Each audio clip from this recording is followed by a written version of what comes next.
देखो, हम तुम्हें नामदेव जी की कथा सुनाते हैं। जन्मांतर में नामदेव जी ने बहुत भजन किया था पूर्व में, तो बाल्यावस्था से भगवान के नाम में और रूप में बड़ी आसक्ति थी नामदेव जी की, स्वाभाविक। नामदेव जी का नाम पर अटल विश्वास था। बाल्यकाल से ही सर्वदा वो विठ्ठल विठ्ठल विठ्ठल, जय राम कृष्ण हरि, जय राम कृष्ण हरि, ऐसा जपते रहते थे नामदेव जी।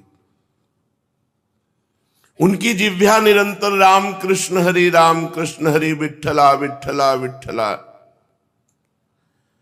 बाल्यावस्था में उनके सरल विश्वास और व्याकुलता पूर्वक आवाहन से ठाकुर जी मूर्ति में नहीं टिक पाए, साक्षात प्रकट हो गए। एक बार ये अपने नाना जी के पास रहते थे। इनका प्रादुर्भाव भी किसी पुरुष से नहीं हुआ, माता का गर्भ रहा और आप प्रकट हो गए। पूर्व जन्म के कोई बहुत बड़े भजनानंदी महापुरुष थे। इनकी माता जी बाल्यकाल में अपने पिता से अर्थात नामदेव जी के नाना से पूछा कि मेरा पति कौन है, तो उन्होंने ठाकुर जी को बताया, ये ठाकुर जी आपके पति हैं। तो बाल्यावस्था से उन्होंने दृढ़ निश्चय करके वैसे ही व्यवहार जैसे एक नवकिशोर पुरुष से किया जाता है, वैसे ही ठाकुर जी पर दृष्टि रखना, और वो दृष्टि माधुर्य भाव से रखना, श्रृंगार भाव से, कांता भाव, प्रभु मेरे पति हैं। जब ये नवयुवती हुई तब इन्होंने प्रभु से कहा कि मेरी मांग है कि मेरे संतान हो अब आपसे, जब आप हमारे पति हो तो आप हमारे संतान प्रदान करें। तो अनंत ब्रह्मांड जिनके संकल्प से प्रकट हुए, उन्हीं भगवान के संकल्प से नामदेव जी महाराज गर्भ में आ गए। अब जब गर्भ बढ़ने लगा तो आपस में लोगों की चर्चा हो गई कि देखो, सयानी लड़की का ब्याह न हो करने से यही दुर्गति होती है। ये चर्चा नामदेव जी के नाना के कान में पड़ी। अभी नामदेव जी गर्भ में ही थे। उन्होंने बेटी को बुलाया और कहा, ऐसा तो हम कभी नहीं सोच सकते थे कि हम इतने महाभागवत ठाकुर जी की सेवा परायण, बच्चापन से तुम्हें धर्म की शिक्षा दी, तुम गर्भ कैसे धारण कर लिए, कौन है तुम्हारा पति? तो उनका, पिताजी आप नाराज मत होइए, जिनको आपने पति बनाया कि ये तुम्हारे पति हैं, उनके सिवा आज तक मैंने किसी को देखा नहीं, किसी को छुआ नहीं। ये गर्भ मैं भगवान को साक्षी करके कहती हूं कि भगवान का ही है, इन्हीं का दिया हुआ है। बड़े प्रसन्न हुए, बोले अब मुझे किसी की परवाह नहीं कि कौन क्या करता है। तब नामदेव जी प्रकट हुए, बचपन से ही विठ्ठला विठ्ठला विठ्ठला। अब नामदेव जी जैसे जैसे होश में आने लगे तो नाना जी को सेवा करते देखते ठाकुर जी की, श्याम सुंदर की। उनके भी मन में आता, छोटे बच्चे थे, नाना जी मैं भोग लगाऊं, नाना जी मैं ठाकुर जी को स्नान कराऊं। तो उन्होंने कहा, जब हम किसी कार्य से बाहर जाएंगे तब तुम्हें सेवा दे देंगे, अभी तुम बहुत छोटे हो। थोड़ी देर में फिर आते, नाना जी देखो मैं बड़ा हो गया। बोले एक दिन में थोड़ी बड़ा हो जाता है, अभी थोड़ा और समय लगे। दूसरे दिन फिर, अब नाना जी बड़ा हो गया। बोले ठीक है, तुम सेवा के लायक बड़े हो गए हो, लेकिन जब हम जाएंगे कहीं तब। तीसरे दिन, नाना जी आप कब जा रहे हैं, कहीं तो जाइए आप। तो उनको ठाकुर सेवा के निमित्त से कुछ सामान लाने के लिए जाना था। तो कहा, देखो बच्चापन मत करना, हमारे ठाकुर जी भूखे ना रह जाए, उनको दूध पिलाओ, भोग सामग्री। बहुत प्यार से ठाकुर सेवा की जाती है।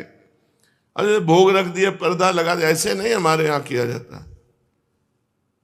पर्दा भी लगा दिया तो पर्दा के अंदर आप बैठो, एक हाथ में पंखा हो और एक हाथ से ऐसे पवाते जा रहे हो। लाड़िले हैं, राजकुमार हैं, हमारे प्राण प्यारे हैं, अपने यहाँ ऐसे ही भोग लगाते हैं राधा पी जी को।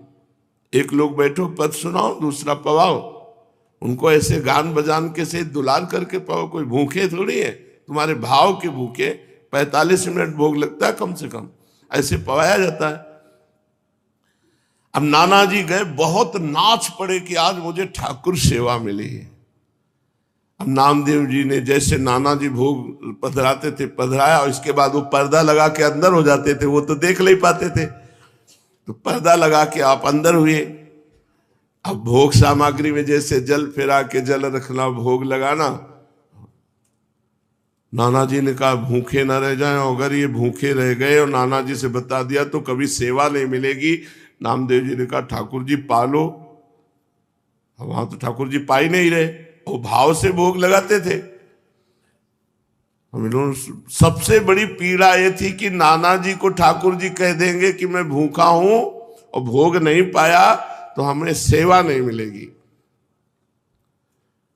नामदेव जी ने बार बार प्रार्थना की, जब नहीं पाए तो नामदेव जी ने कहा कि देखो अगर नहीं पाओगे छुरी ली, अपना अपना गला काट देंगे, आपको पाना पड़ेगा, नहीं हमारी सेवा छूट जाएगी। अब वो सीधे एकदम सरल बच्चा बिल्कुल सच्चाई में उतर आए, वो भगवान प्रकट हो गए। कहा पाओ?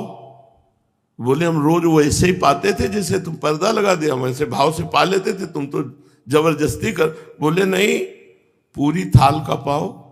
जब शिकायत करोगे नाना से कि हमें वो ठाकुर जी बातचीत कर रहे हैं, अपने हाथ से नामदेव जी दूध पिला रहे ठाकुर जी को, तो अत्यंत व्याकुलता और सत्य भाव कि ठाकुर जी हैं, ठाकुर जी को प्रकट होना पड़ा और दुग्ध पान किया। बड़ी प्रसिद्धि नामदेव जी की, नाम का प्रकाश। भगवान विट्ठल उस दिन से रोज वार्ता करते थे नामदेव जी से। एक बार काशी आदि तीर्थों की यात्रा करके निवृत्तिनाथ, ज्ञानेश्वर, सोपानदेव, मुक्ताबाई, नामदेव और गोरा कुम्हार जी के घर ये सब बड़े बड़े संत बैठे हुए थे। समस्त साधुजन गोरा कुम्हार भी बड़ी ऊंची के स्थिति के महात्मा थे, तो उनके यहाँ एक थापी पड़ी हुई थी जिससे मटकी को गोल किया जाता है। मुक्ताबाई ने ऐसे थापी उठाई और गोरा कुम्हार से कहा चाचा जी ये क्या वस्तु है? गोरा कुम्हार जी ने कहा ये थापी है। मुक्ताबाई ने कहा ये किस काम में आती है? गोरा कुम्हार ने कहा इससे मिट्टी के घड़े को ठोक ठोक करके देखा जाता है कि पक्का हो गया कि कच्चा भी है। मुक्ताबाई ने कहा अच्छा, इससे देख करके पता चलता है पीट करके कि घड़ा पक्का है या कच्चा? तो मैं देखूं घड़ा पक्का है कि कच्चा? तो उनका देख लो। उन्होंने समझा घड़े की बात। उन्होंने ज्ञानदेव, सोपानदेव, एकनाथ जी, बड़े बड़े भक्त जो बैठे थे सब कैसे थापी मारी, कोई नहीं बोला। जब नामदेव जी के थापी मारी तो उन्होंने कहा ये क्या है, ये क्या खिलवाड़ कर रहे, सर पे थापी मार। बोले चाचा ये घड़ा कच्चा है। ये बोल पड़ा ये घड़ा कच्चा है। तो सब संत हंस दिए और गोरा कुम्हार जी भी हंस दिए और कहा अच्छी बात है, कच्चे है नामदेव। गोरा कुम्हार ने जब कहा कि हाँ कच्चा, तो नामदेव जी को बड़ा सकुच लगा, एक अपमान जैसा प्रतीत हुआ और वे क्रुद्ध हो गए। उन्होंने कहा आप दोबारा थापी हमारे माथे पे मत मार देना। और सब लोगों ने हमें कच्चा क्यों कहा? यह अन्यायपूर्ण क्रिया साधु को करके ऐसा थोड़ी किया जाता है, नामदेव जी ने कहा। गोरा कुमार और अन्य साधुओं के मस्तक पर जब थापी थप थप करके लगी तो किसी ने नहीं बोला, लेकिन नामदेव जी को गुस्सा आ गया और नामदेव जी ने ऐसा बोला। गोरा कुम्हार जी ने कहा यह कच्चा घड़ा पक्का है, मतलब इसमें संशय नहीं है, नामदेव जी कच्चे साधु हैं। अब उनको और सब संतों के बीच में ऐसा जब कहा तो हृदय में बड़ा चुभा। नामदेव बुरा मत मानना, तुम भक्त अवश्य हो, इसमें कोई संशय नहीं, पर अभी तुम्हारे अभिमान को कोई चोट नहीं पहुंचाया, अभी तुम्हारा अभिमान सुरक्षित है, इसलिए तुम कच्चे साधु हो। ठाकुर जी के पास वो एकांत में गए विट्ठल भगवान से, और विट्ठल भगवान से कहा कि सब लोग हमको कच्चा कह रहे हैं, तो मैं कहाँ से कच्चा हूं? कह रहे तुम्हारे अंदर अभिमान है, हमने वहां सभा में पूछा कि तुम कैसे कह सकते हो मैं कच्चा हूं, तो हमें जब भगवान साक्षात हमसे बात करते हैं तो कच्चा कैसे, तो उन्होंने कहा तुम निगूढ़ा हो, तुमने अभी तक गुरु नहीं बनाया इसलिए तुम कच्चे हो। तो मैं आपसे ये पूछ रहा हूं कि गुरु का कार्य क्या होता है, आपसे मिला देना हो, आप रोज हमसे बात करते हो तो हमें गुरु की क्या आवश्यकता है। नामदेव जी ने कहा, नामदेव जी अत्यंत दुखी पंढरपुर भगवान श्री विट्ठल जी से ऐसी जब प्रार्थना की तो विट्ठल भगवान ने कहा कि जो संतों ने निर्णय किया वो सच्चा निर्णय किया है, तुम अभी कच्चे हो। अब तो और जलन पैदा हो गई, अभी तक तो संत कह रहे थे, भगवंत भी कह रहे हैं, तो प्रभु बताओ मैं पक्का कब होऊंगा, क्योंकि मैंने आपके सिवा किसी को कुछ नहीं माना, आप ही सब कुछ हमारे हो। देखो जब तक तुम गुरु को स्वीकार नहीं करोगे तब तक तुम चाहे हमारे गले लगो, हमसे बात करो, हमारे संग खेलो, तो भी तुम कच्चे ही रहोगे। हम तुम्हारे साथ सदैव रहते हैं, किंतु इस पर भी तुम्हें किसी मनुष्य देहधारी पुरुष को गुरु रूप स्वीकार करके उसके सम्मुख साष्टांग दंडवत होकर उसकी शिक्षा ग्रहण किए बिना तुम पक्के साधु नहीं हो सकते, क्योंकि तुम्हारा अहंकार ज्यों कहते सुरक्षित है। जब गुरुदेव के चरणों में साष्टांग लोटोगे और उनके वचन सुनोगे तब तुम्हारा अहंकार नष्ट होगा। अतएव तुम गुरु का वर्ण करो। तो नामदेव जी ने कहा कि प्रभु मैं कहाँ गुरु खोजूं, किसको गुरु बनाऊं। तो कहा जाओ, सामने जंगल है, उसमें एक भगवान शंकर का मंदिर है, उसमें एक विशोबा खेचर नाम के महापुरुष पड़े हुए हैं, उनको गुरु रूप में वर्ण कर लो। वहां गए, बड़ी विचित्र दशा देखी। वो बड़े अवधूत कोटि के महापुरुष, भगवान शंकर के पिंड पर जो चिन्ह है शिवलिंग, उस पे तो पैर रखे हुए हैं और डेहरी पे सर रखे हुए आराम से सो रहे हैं। नामदेव जी गए, उन्होंने कहा कि इनको क्या गुरु बनाए, ये तो साधारण वैष्णव धर्म को भी नहीं जानते हैं, शिवलिंग पर पैर रखे हैं और डेहरी पर सिर रखे हैं। कहा महात्मा शिव जी से पैर हटाइए। तो आंख खोल के देखा और कहा बेटा जहां शिव ना हो वहां पैर रख दो। इस बात को वो समझ नहीं पाए कि कण कण शिव स्वरूप है, कोई ऐसा कण नहीं जहां शिव ना हो। उन्होंने पैर पकड़ा और हटाया, जे ही हटाया तो वहां दूसरा शिवलिंग, जिधर हटाते उधर शिवलिंग, क्योंकि सिद्ध महापुरुष ओहो चरणों में गिर गए। कहा बेटा कोई कण ऐसा नहीं जहां भगवान ना हो। बस नामदेव जी के हृदय में ये बात बैठ गई, कोई कण ऐसा नहीं है जहां भगवान नहीं, सर्वत्र भगवान है। नामदेव जी को उपदेश दिया। नामदेव जी ने विशोबा जी के चरणों में आत्मसमर्पण कर दिया। नामदेव जी विट्ठल भगवान को केवल मंदिर में ही मानते थे। एक दिन एक कुत्ता वो ठाकुर जी के लिए भोग बना रहे थे, रोटी बना के ऐसे रखी, घी गरम कर रहे थे, वो रोटी लेके भागा। गुरुदेव की बात याद आई, कोई कण ऐसा नहीं जहां श्री भगवान न हो। तो कुत्ते में भी भगवान है।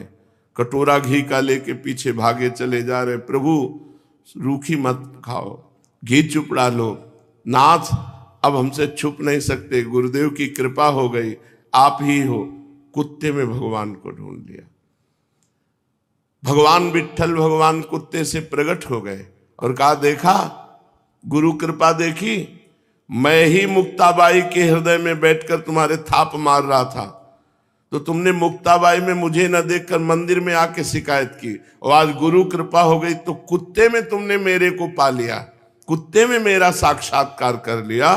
तो गुरु कृपा विशिष्ट है, केवल ग्रंथ से देखकर मंत्र पढ़ने से भगवत प्राप्ति नहीं होती, गुरु कृपा से होती। 6 महीने में भगवत प्राप्ति कर ली ध्रुव जी ने, क्योंकि नारद जी जैसे समर्थ गुरु द्वादशाक्षर मंत्र का उपदेश किया। पांडुरंगा के आदेश से नामदेव जी सिद्ध महापुरुष हो गए, सर्वत्र भगवान का। एक बार भूत प्रकट हुआ तो उसमें कहा जय हो लंबकनाथ, बहुत लंबा चौड़ा भूत, उसमें विट्ठल भगवान को देख लिया। नामदेव जी के निरंतर अश्रु चलता रहता और गुरु प्रताप से वो सर्वत्र भगवान का साक्षात्कार करते।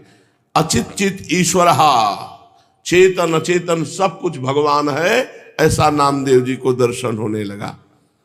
व्यास, पाराशर आदि महर्षि गण ने चेतन अचेतन सब कुछ भगवत स्वरूप लिखा, भगवत स्वरूप देखा। इसलिए नित्य गुरु की आज्ञा में रहे, प्रकृति अविकृति विश्वयोनि शुभा नाना वर्णात्मिका अजा त्रिगुण सुनिलया अव्यक्ता निर्व्यापारः परार्था महन्मितसु, ऐसी दिव्य माया शक्तियों का पार पाकर वो परम पद का अधिकारी होता है जो गुरुदेव के चरणों का आश्रय ले लेता है।